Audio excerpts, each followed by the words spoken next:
I think it's time to give you a few music predictions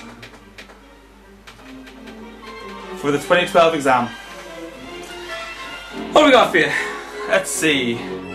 We'll start off with the higher level Irish music essay question that you've got to do. I'll give you some of the most likely topics that should pop up there. And they are, firstly, how Irish traditional music has influenced North America. That's a very popular topic and the students come up this year. Secondly, a musician or group of your choice. So some kind of traditional musician or group of your choice. Thirdly, recent developments in Irish traditional music. And also, a composer or performer who fused Irish traditional music with some other style of music. That's another one that's very likely to come up this year. Possibly ornamentation could show its face, or regional performing styles. But they'd be your most likely topics ordered from most likely then to least likely for that particular question. Then that comes to the most difficult thing to predict in the entire Leaving Cert, which is, of your 4 pieces, which one is going to come up as question 1 this year?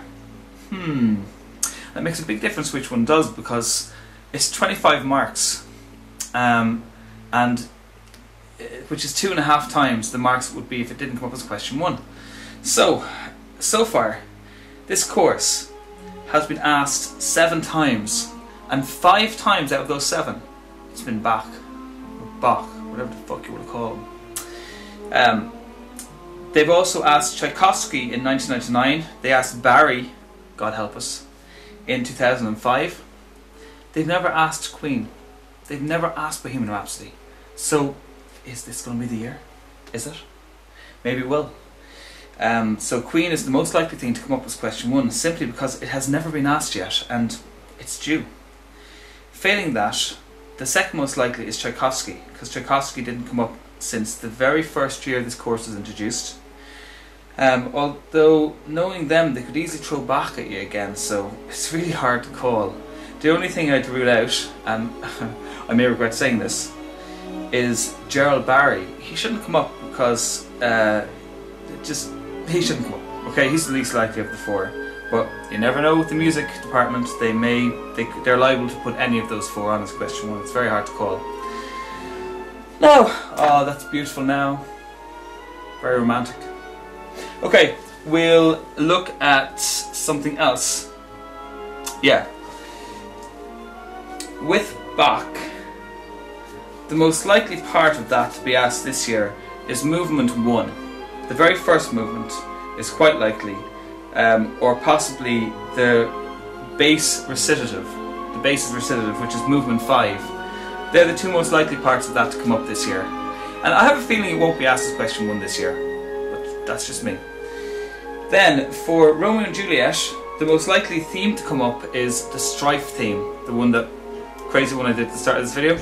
The strife theme is the most likely, and failing that, it could be a different part of the piece that doesn't involve any of those particular themes. For Queen, it's most likely to be the very beginning of the song. However, if it were to come up as question 1, you're going to get the operatic section and the second song. You're going to get all the end sections of the song if it comes up as question 1. That's very likely. But if it comes up not as question 1, the most likely part is the beginning of the song, the intro. For Gerald Barry, which is a piece that I don't have very much love for, that piece. One of the Irish tunes is likely to come up this year, so I'm talking the very beginning of the piece or the very, very end of the piece. One of the 2 bits that are ripping off an old Irish tune. In, you know, the question 5 on the listening paper, the Irish music question, in that, some of the most likely things they ask you each year are to recognise instruments, to describe the music, to describe the form of the music, as in, is it A-A-B-A or is it A-B-B-A? That's my favourite.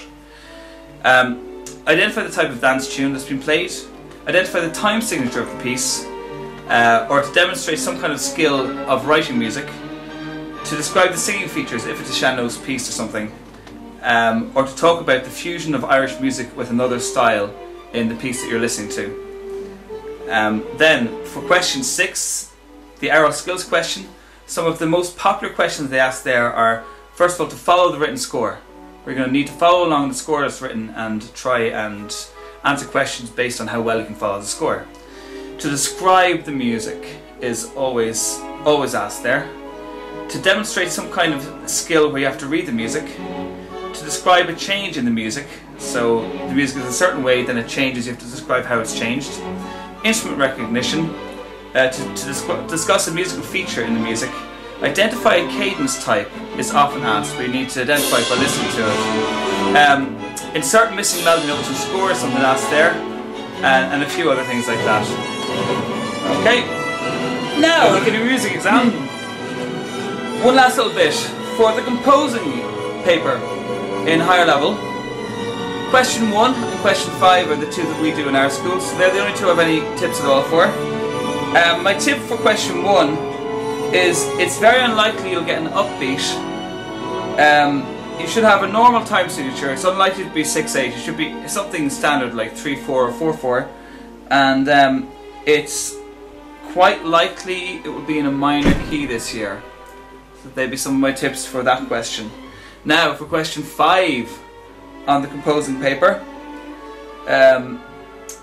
Yeah, let's see. It's unlikely to be in a minor key,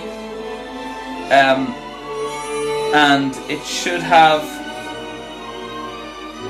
It could have a 6/8 as the time signature. That's possible this year. So it could be an awkward time signature, but it shouldn't be in a minor key. And the likelihood is the bass part will be fairly straightforward as well. So there's some of my tips for it. Okay. Good luck in your music, and let's hope and pray no Gerald Barry as question 1. That would be bad. Very bad.